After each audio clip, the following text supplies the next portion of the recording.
수중에 이거 하나 있으면 그냥 깡이 생겨. 전통적인 안전자산인 금. 올 들어 약세를 보이던 금값이 다시 오르고 있습니다. 최근 비트코인 광풍에 밀려 빛을 잃는가 싶더니 코인 가격이 추락하면서 반전을 맞고 있습니다. 금값 상승의 원인과 전망, 최진영 이베스트 투자증권연구원과 살펴보겠습니다. 연구원님, 안녕하세요. 안녕하십니까. 지난해 8월이었나요? 금값 한창 오를 때 저희 네. 프로그램 출연하셔서 설명을 해주셨었는데 한동안 좀 지지부진하다 싶었는데 최근 다시 좀 꿈틀대는 것 같기도 하고요. 네. 요즘 금 시장 분위기 어떻습니까? 요즘 뭐 일부 고객분들께서 이렇게 찾아주셔가지고요. 금 관련해가지고 이제 물가가 다시 또 상승할 수 있다는 우려가 나오는데 네. 그러면은 금에 대해서 조금 우리가 좀 비축해둬야 되는 거 아니냐 이렇게 많이들 여쭤보신 분들이 계시고요. 네. 이런 것들은 아무래도 좀 요 최근의 분위기가 좀 대변된 거 아닌가 이렇게 볼 수가 있겠고요. 보통 국내 금값은 이제 국제 시세에 연동해서 움직이는데 최근에 금값 어느 정도 반등해 있어요? 최근 국제 금값 기준으로 본다면은 한 7, 8% 가량이 반등을 했었고요. 네. 일단 저점들 대비했었을 때는 한 7, 8% 반등 정도가 나왔었다. 네. 최근에 일단 우리나라 기준으로 놓고 본다면은 한 돈당 한 25만 5천 원 가량 정도로 그 정도로 조금은 반등해줬다 정도 볼 수가 있겠고요. 예전엔 돌반지 한돈 선물 많이 주고받고 했는데 이제는 어렵겠네요. 요즘은 현금으로 많이들 주시죠. 전통적인 안전자산 하면 이제 금을 떠올리게 돼 있고 보통 경제 불확실성이 커지거나 공포 심리가 부각되면 금이 주목받잖아요. 지난해 올랐던 거는 코로나 공포라는 걸로 어느 정도 설명이 됐는데 지금 다시 오르는 건 어떤 이유에서일까요? 지금 금이 오르는 이유는 크게 세 가지라고 볼 수 있는데요. 앞서 언급하셨던 것처럼 아무래도 비트코인 이슈가 있었겠죠. 네. 그러니까 결국에는 시장에서 그동안 기대를 했었던 게 비트코인 관련해가지고 비트코인이 금을 대체할 거야라는 시장의 기대라는 게 있었었거든요. 네. 그런데 비트코인이 흔들리면서 그러면 다시 또 전통자산인 금 쪽으로 다시 쏠림 현상이 나오고 있는 게 아닌가라고 볼 수도 있겠고요. 네. 두 번째 같은 경우에는 아무래도 글로벌 금의 양대 산맥 중 실물 수요의 양대 산맥이라 불리는 인도가 있겠죠.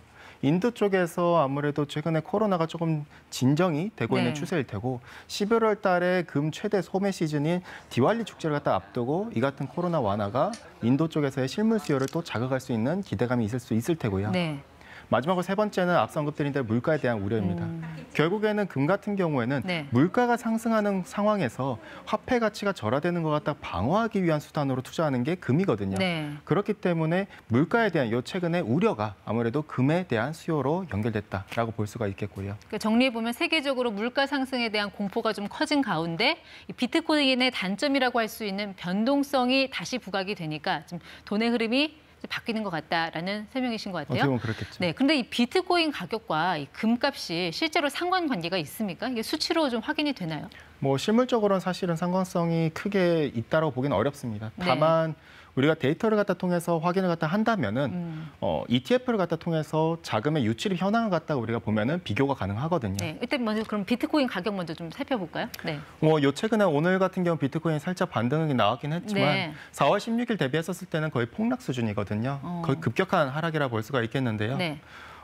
근데 이제 자금의 추이를 우리가 놓고 보면은 작년도 10월부터 그다음에 올해 4월까지를 놓고 봤었을 때 금의 자금 흐름을 살펴보면은 금 ETF에서 대략 180억 달러 가량이 유출이 됐습니다. 비트코인에서 유출된 돈이 금 시장으로 옮겨갔죠. 그렇죠. 이제 금 ETF에서 대략 한 그 정도 가량이 유출이 됐고 반대로 비트코인 관련 ETP라든가 내지는 신탁 자산이라든가 이러한 자산들로 유입된 자금이 대략 그 자금에서 한 50%가 유입이 됐다고 볼 수가 있겠고요. 그러니까 어떻게 보면은 대체성, 즉 금을 대신할 거야라는 기대감들이 이 같은 자금의 흐름으로 연결되면서 어떻게 보면 좀 연관성이 짙어졌다라고 볼 수가 있겠고요. 앞으로 비트코인의 변동성이 계속 심해지면 심해질수록 금에 대한 선호 심리는 다시 커질 수밖에 없을 텐데. 어떻게 보면 좀 그런 부분들이 있을 수 있겠죠. 그럼 이제 금에 투자할 수 있는 방법은 좀 어떤 게 있습니까? 예전에는 금은방부터 떠올렸는데 요즘 워낙 금을 매매하는 시장들이 많아졌잖아요.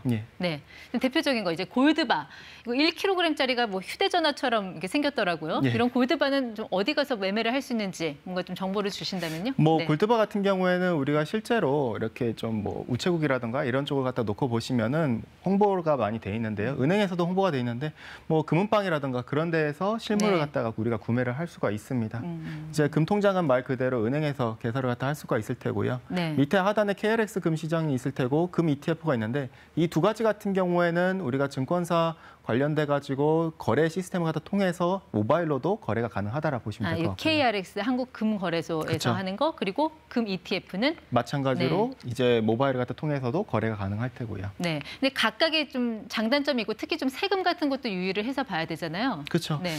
일단 골드바 같은 경우에는 우리가 매입을 갖다 했었을 때 부가가치세라는 게 부과가 될 테고요. 금통장 같은 경우에는 사실 예금자 보호에 있어서 조금 애매한 부분들이 있을 테고. 예금자 보호가 안 됩니까? 그렇죠. 네. 거기다가 두 번째로는 배당소득세 관련해 가지고 부과되는 부분이 크거든요. 네. 그리고 KRX 같은 경우에 오히려 좀 장점은 KRX나 금 ETF에 조금은 장점을 갖다 놓고 본다면 결국 세금 문제거든요. 골드바라든가 금통장 부분에 있어서 세금 문제가 조금 있다면은 반대로 KRX 같은 경우에는 세금이 많이 없다라고 보시면 있기는 하지만 굉장히 낮다라 보시면 될 것 같고요.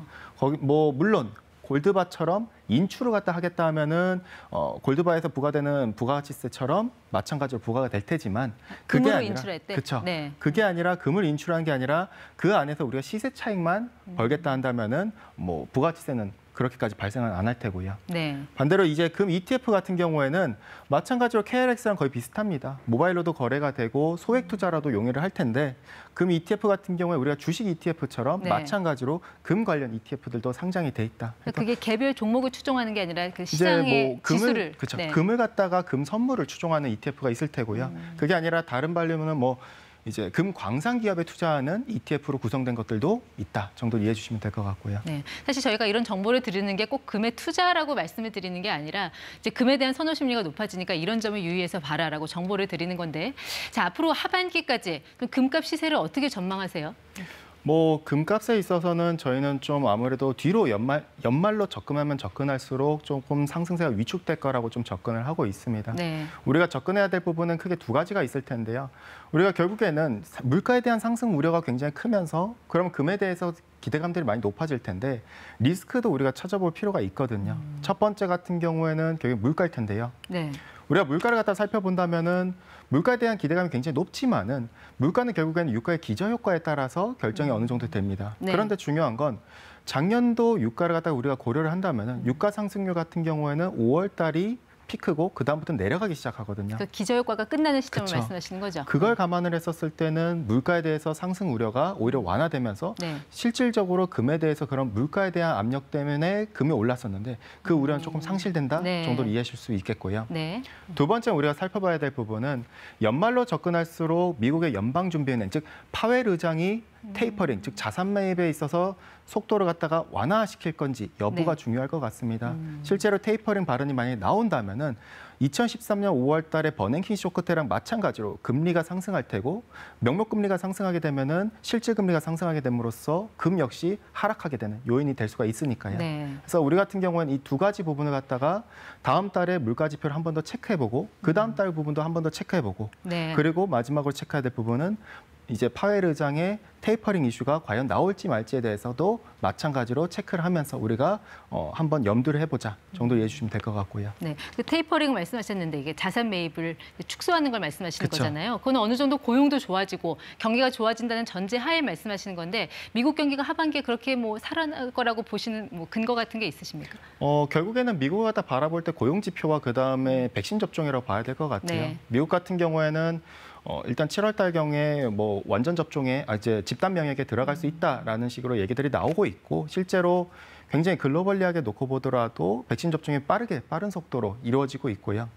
그러면 이 같은 상황에서 고용은 코로나 때문에 위축됐었던 고용은 다시 또 정상 수준으로 도달할 수가 있고 네. 시장에서 지금 기대하는 거는 못해도 내년 초 아니면은 내년 중순 때쯤에 고용 시장의 정상화가 도달을 한다면은 네. 마찬가지로 자산 매입 역시도 축소할 수가 있지 않겠는가가 기존에 깔려 있는 시장에서 우려하는 부분이라 볼 수가 네. 있을 테고요. 금에 투자하시는 분들 물가 상승 어떻게 되는지 그리고 연준의 움직임 이 두 가지를 주시해서 보라는 말씀까지 듣도록 하겠습니다. 지금까지 ETY 최진영 연구원 함께했습니다. 고맙습니다. 감사합니다.